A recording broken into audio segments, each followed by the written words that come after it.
Good morning. Hello दोस्तों, आप लोग कैसे हो? स्वागत है आपका अपने यूट्यूब चैनल सीरियस स्टडी में।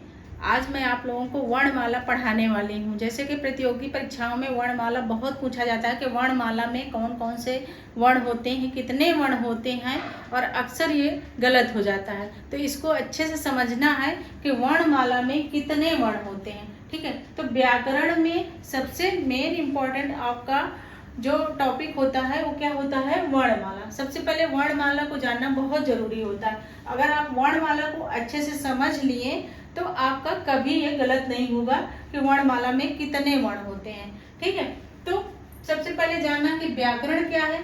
व्याकरण के नियमों के संग्रह को व्याकरण कहते हैं। ठीक है, व्याकरण किसे कहते हैं? व्याकरण जो है वो क्या है? भाषा के नियमों का संग्रह है। किसका संग्रह है? भाषा के नियमों का संग्रह है, उसको हम व्याकरण कहते हैं। अब सबसे पहले फिर जानते हैं कि वर्णमाला क्या है। तो वर्णमाला क्या है? तो वर्णमाला को जानने के लिए हमें सबसे पहले जानना है कि वर्णों के क्रमबद्ध समूह को वर्णमाला कहते हैं। किसे कहते हैं?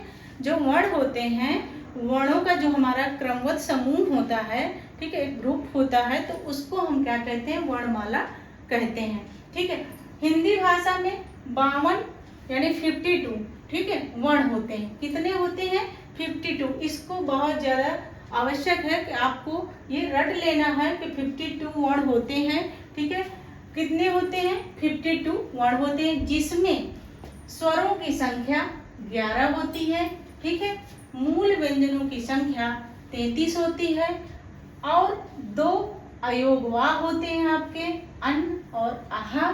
ठीक है, जिसको अनुस्वर और इसको आहा को विसर्ग भी कहते हैं। ठीक है, 2 आपके क्या होते हैं? द्विगुण व्यंजन होते हैं। ठीक है, कौन कौन से? डा और हा। ठीक, तथा 4 आपके, ठीक है, कितने? 4 आपके संयुक्त वर्ण होते हैं। कौन कौन से?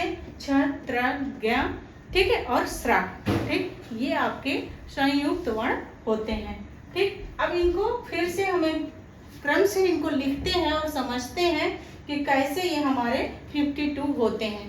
ठीक, जब आप इसको इस ट्रिक को अपना लेंगे तो बहुत आसानी से तुरंत आप इसको हल कर लेंगे, और आपका परीक्षा में कभी गलत नहीं होगा कि हम कंफ्यूज हो जाते हैं कि 53 है कि 52 है कि 54 है। तो जो मैं बता रही हूँ आपको, आसान से ट्रिक है आपके लिए। ठीक है, इनको फटाक से ऐसे लिखेंगे आप और तुरंत जोड़ लेंगे, आपका कभी गलत नहीं होगा।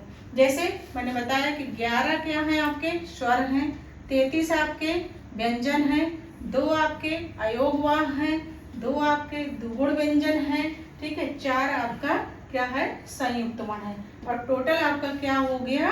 52 वर्ण हो गए। किसमें हो गए? वर्णमाला में। आया इतना सभी को समझ में? वर्ण 2 प्रकार के होते हैं। ठीक है, कौन कौन से होते हैं? मैंने बताया आपको कि स्वर और व्यंजन। स्वर और व्यंजन 2 वर्ण होते हैं आपके।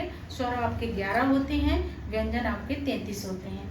ठीक है, स्वर और व्यंजन वर्ण 2 प्रकार के होते हैं, स्वर और व्यंजन। पहला हम समझते हैं कि स्वर, जिन वर्णों को स्वतंत्र रूप से बोला जा सके, ठीक है, जिन वर्णों को स्वतंत्र रूप से बोला जा सके उन्हें क्या कहते हैं? स्वर कहते हैं। जैसे कौन कौन से?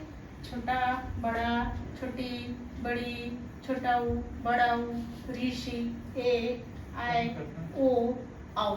ठीक है, अब कैसे हम समझेंगे? क्योंकि ये 11 हैं। ठीक है, क्योंकि हम इनको संख्या देते हैं, 1, 2, 3, 4, 5, 6, 7, 8, 9, 10 और 11। टोटल आपके कितने हो गए? 11 स्वर हो गए। ठीक है, स्वर क्या होता है? जो स्वतंत्र रूप से आपका क्या किया जाता है? बोला जाता है। ठीक है, जिसमें किसी का कोई बाउंडेशन नहीं है।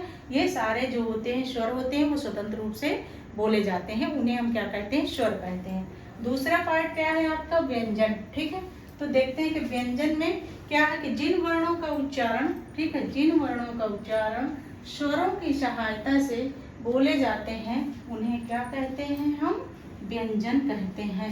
यानी जो हमारे व्यंजन हैं वो बिना स्वर के सहायता के आप नहीं बोल सकते। व्यंजन वर्ण जो होते हैं उनमें हमें स्वरों की सहायता लेनी पड़ती है, तभी हम व्यंजन वर्णों को बोल सकते हैं। ठीक है, जैसे मैंने बताया आपको कि कितने व्यंजन हैं आपके? 33 व्यंजन हैं। कैसे?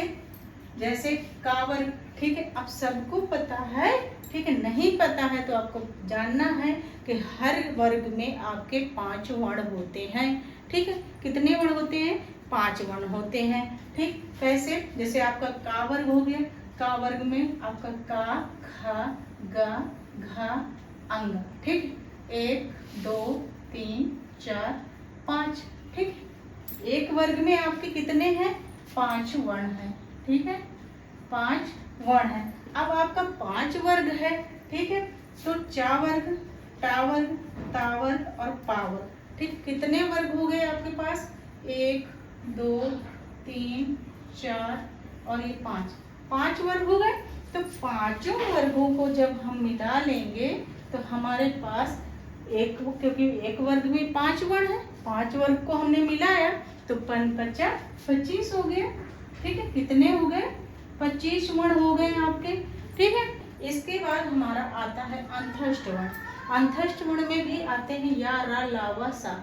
या, रा, ला, वा, ठीक है। ये चार हमारे अंतःस्थ वर्ण हो गए, ठीक। इसके बाद ऊष्म वर्ण भी इसी में आते हैं व्यंजन में, ठीक है। ये कौन कौन से होते हैं? शा, ख, श, ह, ये भी 4 होते हैं, ठीक है। तो जब इन सबको हम मिला लेते हैं तो कुल व्यंजन हमारे 33 होते हैं, ठीक है।